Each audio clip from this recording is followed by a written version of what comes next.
Aujourd'hui, j'avais envie de vous raconter une petite histoire. Il était une fois, en 1992, dans le couloir d'un hôpital, deux papas d'enfants atteints de leucodystrophie. Ils s'appelaient Guy Alba et Pascal Prin. Ils échangèrent longuement sur cette maladie et décidèrent de créer une association réunissant les familles possédant la même volonté de se battre contre la maladie. Elle se nommera l'Association européenne contre les leucodystrophies.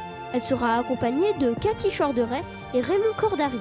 Le conseil d'administration est alors composé de 23 membres, tous parents d'enfants atteints de leucodystrophie. La règle n'a jamais changé. Une association de familles pour les familles avec des objectifs clairs. Financer la recherche médicale, soutenir les familles, sensibiliser l'opinion publique et développer son action au niveau international. 32 ans après, elle compte plus de 900 membres et de nombreux partenaires et amis.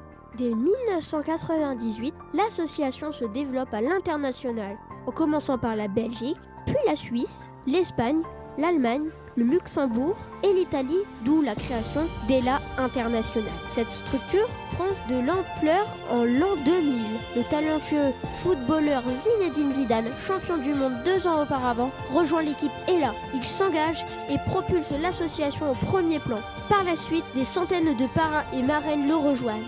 Grâce à la générosité de tous, en 2014, ELA et Mayday lancent un essai clinique international pour tester une molécule contre les traitements d'une forme adulte de leucodystrophie. Cet essai est lancé simultanément en France, en Allemagne et en Espagne. En 2021, il y a une autorisation de mise sur le marché de la thérapie génétique pour le traitement de l'adrénoleucodystrophie cérébrale. Depuis quelques années, ELA est arrivée dans les établissements scolaires afin de nous sensibiliser à récolter de l'argent, notamment avec Mété Basket et Bas la maladie, et la dictée ELA, écrite pour l'occasion par des écrivains talentueux. Cette année, la nouvelle plume d'ELA s'appelle Jean-Baptiste Andrea. Grâce au sérieux de cette association, depuis 1996, cette campagne est parrainée par le ministère de l'Éducation nationale.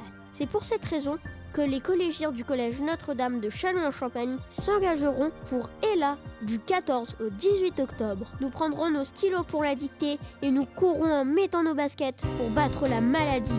Nous chanterons tous en chœur pour les enfants d'ELA. Alors, nous avons hâte d'être à la semaine du 14 octobre pour vivre une semaine de grande émotion aux couleurs d'ELA.